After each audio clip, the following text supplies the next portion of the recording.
Hello, everyone. I am Heather with Magnificent Mamas. We are here today with author Samantha Winterberg. I hope I said that right. I'm going to go ahead and let her introduce herself. Hi there. Yes, my name is Samantha Winterberg. I'm a health psychologist by trade, also a doctor of education, author, relatively new author, although I've done some short pieces, ebooks and e-guides and things online, but these are my first large pieces that I'm just publishing now. So I'm excited. That is exciting. Can you tell us a little bit about your work? Sure. For the last couple of years, I've been researching educational equity as it relates to the queer community. Okay. And so the books that I've written are really a two-part. One is a companion resource guide to the actual text that really explains for academics, people in leadership, people that are institutional stakeholders, what the real experiences are for queer learners and queer staff, queer instructors and whatnot, and how different issues that they come to the academic experience with needs to be addressed and accommodated for in order for us to have equity in education. And that's very important, and we're supposed to. Well, there's definitely a deficit for that. Yeah. It's a hot topic these days. What's going on politically with the LGBTQ community. But, if we really look at the way that inequities are established in education, they're actually being supported or being undergirded by structural influences that are outside of education, family, religious affiliations, politics, social media, friends groups, things like that, right? So there's a lot of influences that, and a lot of hurdles that educational institutions need to overcome in order for them to establish equitable practices. And it's really hard. And it's a very sensitive subject right now. So I think the book is going to help them understand the plight of LGBTQ people, and that we're not just kind of coming out of the woodwork, that they've been around since the beginning of time, and that there's just some cultural norms that maybe need to be revisited in the process of us establishing equity. And people need to remember that, this is not just a decision. You are born the way you're born, pretty much. And people can disagree with me, but I'm just throwing that out there. Well, definitely there's a lot of scientific literature that supports the concepts of sexual biological determination. So your natal birth is who you are, male or female. Gender constructs don't exist. And then on the other side, there's a plethora of research out there that conflicts with that and says, well, a lot of the way that we perform our gender is culturally constructed, and that there should be flexibility in however we want to express that, right? So there is that tension that exists along that continuum of both gender, identity, and sexual orientation. Do you think in the school community that communities struggle in compared to how they did like 5 years ago or so? You think it's gotten harder? That's a great question. I'm going to use the term queer as a collective term. I know that it holds a little negative connotation for some people, but I really think that it encompasses the LGBTQIA plus community in a way that it represents it as a formidable minority, if you will. Yeah. Okay. So you can say queer, and I won't get offended.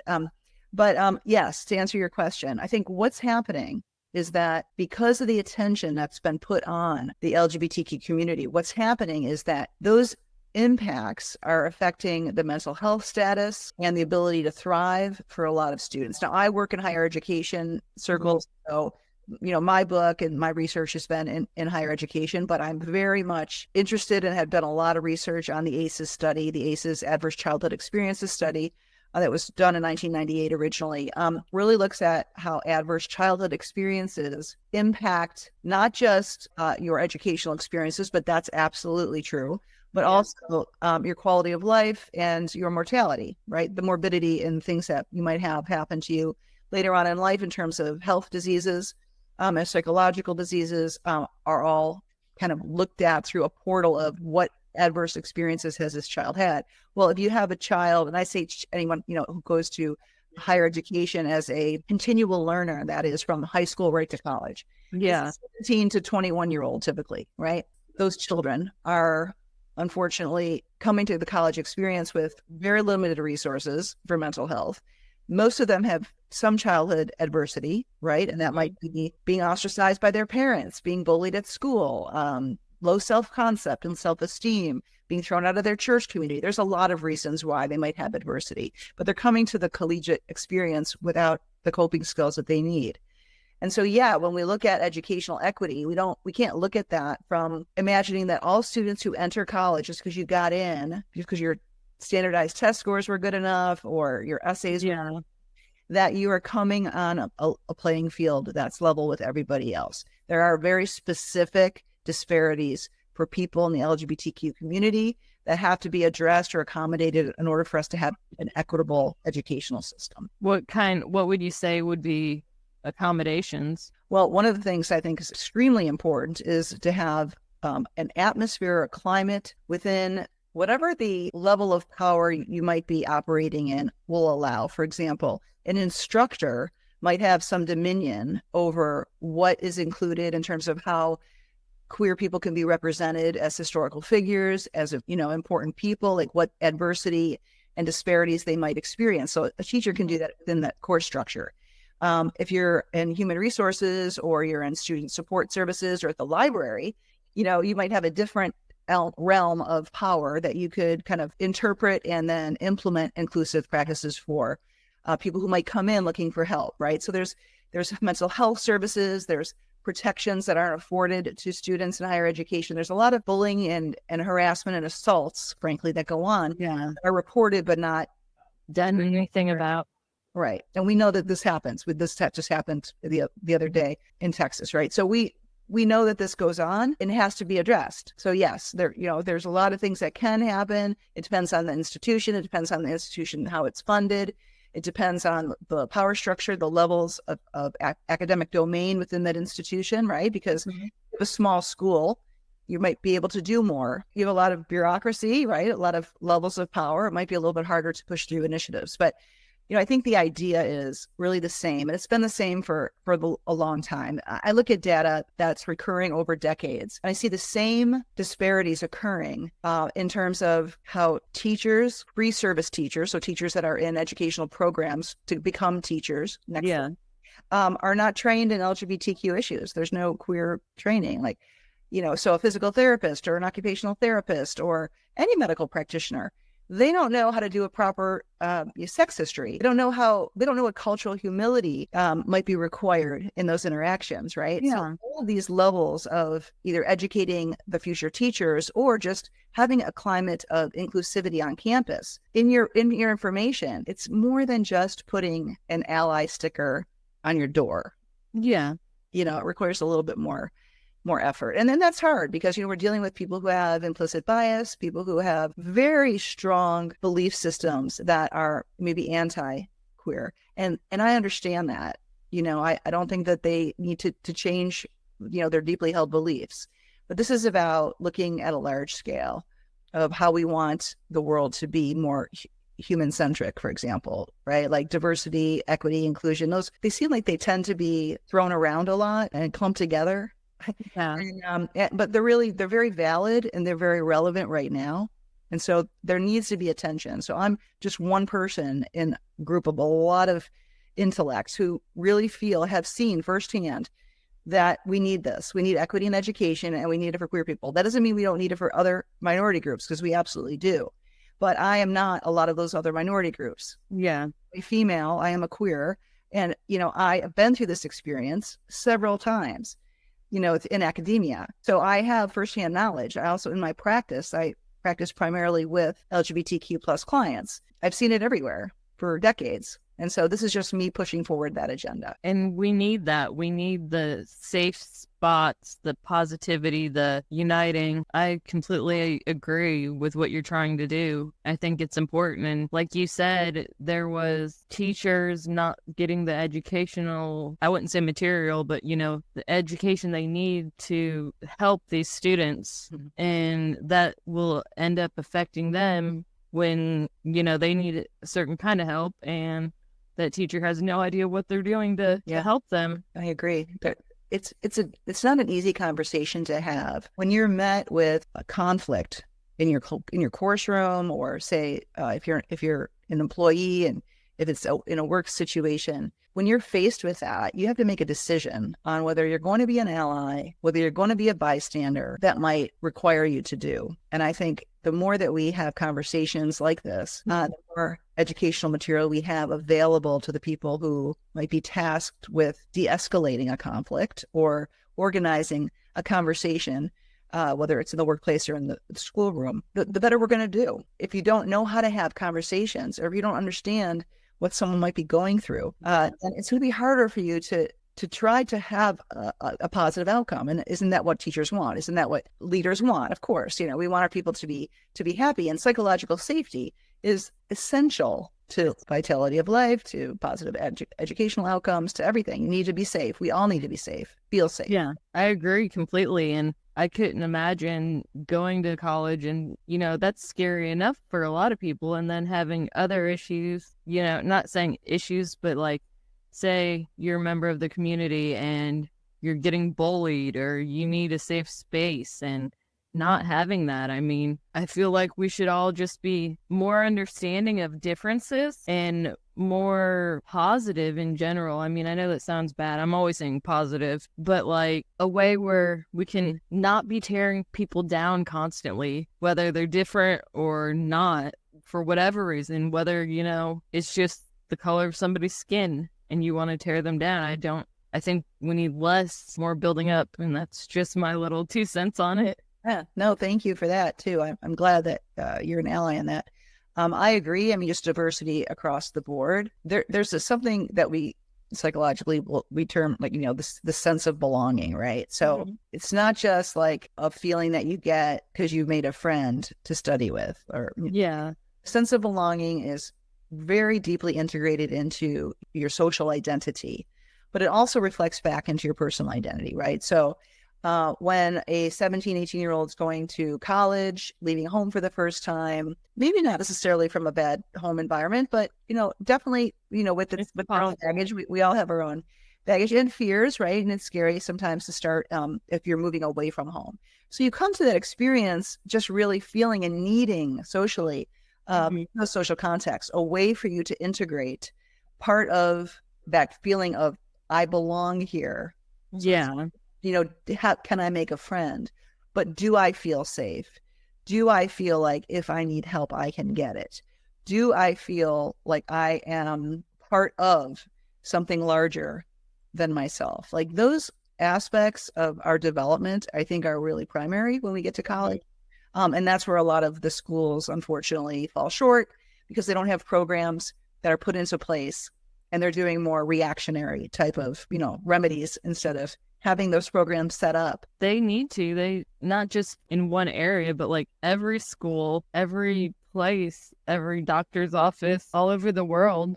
Yeah, absolutely. And I think, like I said, as we have conversations and some of the fear is alleviated, I think people are afraid. They do not know, or what they do not understand. They've always been like that. Right. And so it's easier. There's such a thing called homophily. I don't know if you're familiar with the term, but essentially that is the gravitation to people that you assume are similar to yourself. So this is a natural bias going on. There's a natural gravitation. I think the reason that we do that is because we feel like, hey, we're safer around people who kind of look like us, right? Who act like us, seem like us. That's not always the case by any means. Right. That's not always the case. And also, if you look at research across the board in terms of, how does diversity impact the opportunity to really improve creative process, collaboration through diverse perspective is always seen as a positive interface. And so the reason why we choose not to have diverse interactions, say, we kind of gravitate towards people who are just like us. We find people who are like cliques, right? We used to call them cliques back in my day, is because innately and conditionally, we're programmed also to go and gravitate towards people who are like us. If we need to break that, we need to break the barrier around that. Hopefully that will eliminate some of the fear, but because it's like the elephant in the room gets so huge, right? It's like doing something you don't want to do for the first time, public speaking, or, oh my gosh, going to dinner by yourself at a restaurant, going to the movies alone. People don't want to do these things socially. And so a lot of times we kind of just hang back with the crowd because that's where we feel safe. Well, that's great, but that's not going to move the needle. You got to step outside the box. We need to break the barrier and just say, okay, look, I may not know you. I may not agree with you. We may share completely different perspectives, but I'm open to listening. I'm open to share myself with you, and I'm opening to hear you share yourself with me. And let's see if we can co-create together. Like that is a wonderful platform to learn from. And I think that higher education needs more of that. I agree completely, 110%. I think you hit it head on. I think that's a very important thing. Yeah, we'll see. I mean, I think educational equity in general, like I said, not just for queer people, but, for people of all races and people that are from different ethnic backgrounds and also some social backgrounds. You see a huge population of military personnel going into higher education, and all the affordable programs that we have now for people who are immigrating into the country. Those people are going to have other challenges in a structured classroom setting. Yeah. Equity is going to be important for all people. Equality and equity are not the same thing. Equality is about providing the same resource to everybody, so everybody has the same. Treating people, regardless of their special abilities, pretty much the same. So you could say, well, it's all equal here. We all have an equal chance. Equity is a little bit different. Equity really considers the individual needs and abilities of those individuals. And so you might have 3 people watching a sporting event trying to see over the fence. One's very tall, one's very short, and one's in a wheelchair. Well, if you gave the same platform to all 3 of those spectators, only one of them is probably going to still be able to see the game because the other 2 need other resources. And so equity is about allocating resources according to need on an individual basis. That takes a little bit more effort. But I think in the long run, used to the practice of doing that, it's just going to become policy. It's going to become practice. It's going to be how we do things. And like anything, frequency and repetition of something is going to help us to kind of disband some of the resistance maybe that we have to doing things. Yeah, you would definitely even have, more happy people compared to they don't have access to some of this stuff. Could be a little less happy. I don't know how to word it right, I guess. It's for them, it's going to be obvious that they're not being accommodated based on their needs. Right? Like if there's, a program where a school van comes and picks up students to take them to an after school program, say and one of the students is in a wheelchair. Well, if it's not wheelchair accessible, that student can't go. Yeah. Right. And so it's one of those situations where if we are looking for equity, we have to recognize what the limitations are that we put in our own way. From where do we need to draw accessibility? Where can we change those policies, outside of maybe the resources that we have currently at the institution? Some of that might come through corporate sponsorship. Some of that might come through pairing with community services and social services. There's a plethora of things that can be done in terms of initiative. But I think the first thing is, let's talk about what's not working as well as what is working. Do you think if there was more teamwork and acceptingness of this, it would go a lot smoother? I do, certainly. I also recognize that there's natural and implicit bias about not wanting that to happen. Like if you look at institutional culture, institutions, much like a lot of other organizations, academic institutions are built on exclusionary practices, right?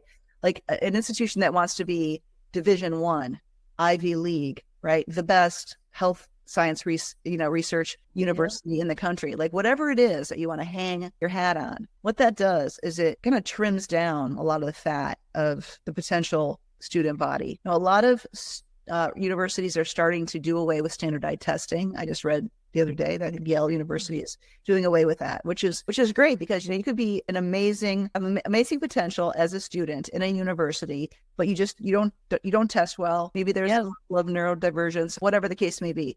But it's hard because anxiety.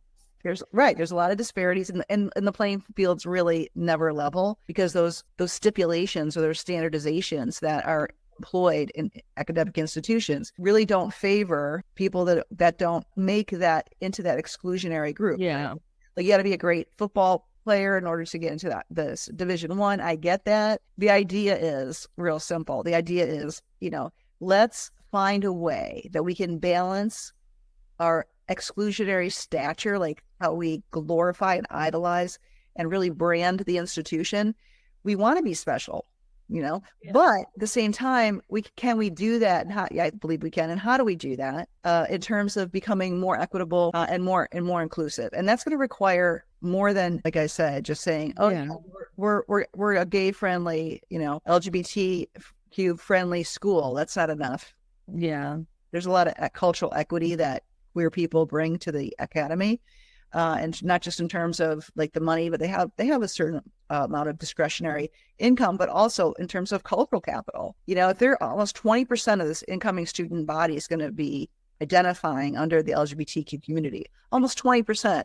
Now, if you're an institution that needs to recruit, retain, graduate, and hopefully have post-professional educational programs that individual is going to want to take, right? So in school, now, just don't like get your master's or your bachelor's or your doctorate and stop. You keep going and going and going. So if you want to hold on to that part of the market, you need to figure out a way how to tap into that market. And you're not going to do it unless you have this transparency about inclusiveness. And that's really, I think, like a major message that a lot of the people that are doing educational equity work are trying to explain. Definitely, you can tell that's a passion of yours. Oh, yeah, it is. That's good, though. We've kind of taken up like a lot of time. Do you have anything else you want to share about your book or yourself or just? Yeah, sure. I do want to say just that my book is called The Queer Are Here, Fostering LGBTQ plus Equity in Higher Education. And I also have a companion workbook, which I established. It's a framework, equitable framework, and it's for instructors, essentially. Yeah. Step by step, how to build inclusive practices, how to handle uncomfortable conversations at work. It's a really great learning tool. So those are coming out. They're just being published in the next week or so. And I've spent years developing them. And then I also have a 9-part series. Oh, which wow. is not queer related. It is for corporate trainers, instructors, social services, community services, HR. And really, basically, that is a program for strategies for inclusive excellence. So it's got a lot of activities. It's got some theory in it, but it's really got more practical application of different tools. And there's a lot of case studies in there. There's a lot of instruction and how to organize activities in your classroom and reflective journaling. They're really wonderful. So there's nine of those, and those are coming out in April. It'll be That sounds wonderful. It's exciting. Yes. Sounds like it keeps you busy. Oh yeah. Well, I'm very busy, and of course, I'm a psychologist, so I have my practice, and that keeps me busy as well. But I love education.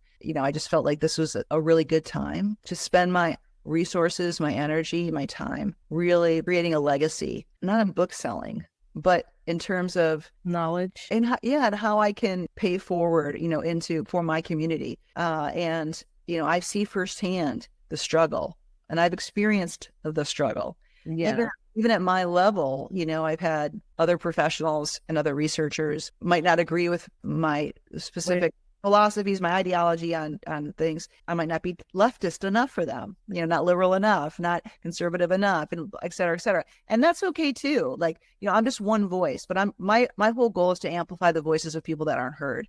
And so if I can do that, that's what I'm going to do for right now. But I have a lot of other interests and writing interests. So I'd like to tackle a fiction, and I'm writing a book of poetry too. So, I've got some projects in the works. Well, we will definitely be watching out for all your projects. Yes, thank you so much. And wishing you the best, and hopefully you help open people's eyes and enlighten them. Yes, well, I hope so too. If I could get my books into all the universities and colleges across the country, that would be great. They'll be available on Amazon. So that's a place to start anyway. And I'm working with a number of organizations who are going to use those in their curriculum. So that's great. That's great. That's awesome. It's very good. So thank you so much for having me.